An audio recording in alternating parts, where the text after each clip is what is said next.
Hello, anyone looking to clean out their paint sprayer. A lot of potential projects utilize the efficiency or the factory finish that a paint sprayer can provide. But it is important to clean it well after each project to keep this expensive tool running smoothly for years to come. This is a Titan 840, but the cleanup process will be similar on any airless sprayer with an intake arm or hose. The TLDR version is run lots of water through your sprayer, but there are some additional beneficial steps. We need to remove the sprayer intake from the paint or stain we are using and get it into some clean water. It is good to start with a couple 5-gallon buckets of water filled up at least halfway. I was going into white next, so I ran about 10 full gallons through to get the black all the way out. I usually wash the outside of the intake arm first, along with any wet paint that is on the primer hose as well. Double check around the rock catcher, which is the screen half dome that screws onto the intake. We are saving the paint in the machine, so I am sucking up water and emptying the primer hose into the black gallon.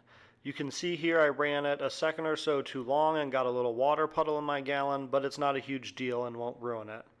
Pay attention when doing this. You don't want to water down your paint too much.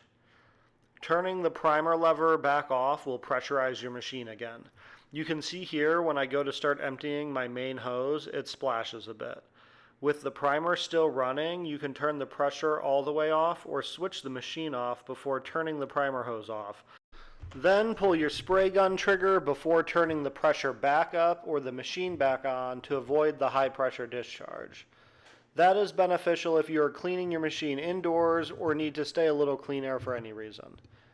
Finish getting the paint out of your hose, then keep running the first bucket of what's now pretty dirty water through your sprayer. I'm spraying the black water into a bucket just to keep some of the paint out of the yard. Once I switch to a new clean bucket of water, I usually just spray it into the grass. The first bucket of water is finally running out, so time to switch. Run the new clean water through your primer hose and main hose both until they run clear, which can take a while. Sometimes the stream looks pretty clean, especially if you are cleaning white paint out of the sprayer, which is why I frequently cup my hand and spray into it to double check.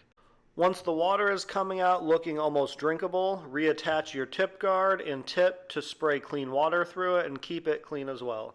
Those little tips are fairly expensive, especially if you trash them in a day.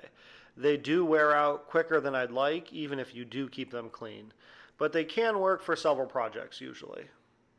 Rotate your tip and spray clean water through both sides. As you can see here, I'm doing it a couple times each. The main filter on this is still pretty dirty even after all this cleaning. Sometimes it will come pretty clean just by running a ton of water through it, but it's always better to take it out and give it a little personal attention. Once that is done, put it back together and pull your trigger so you don't leave it pressurized when you store it.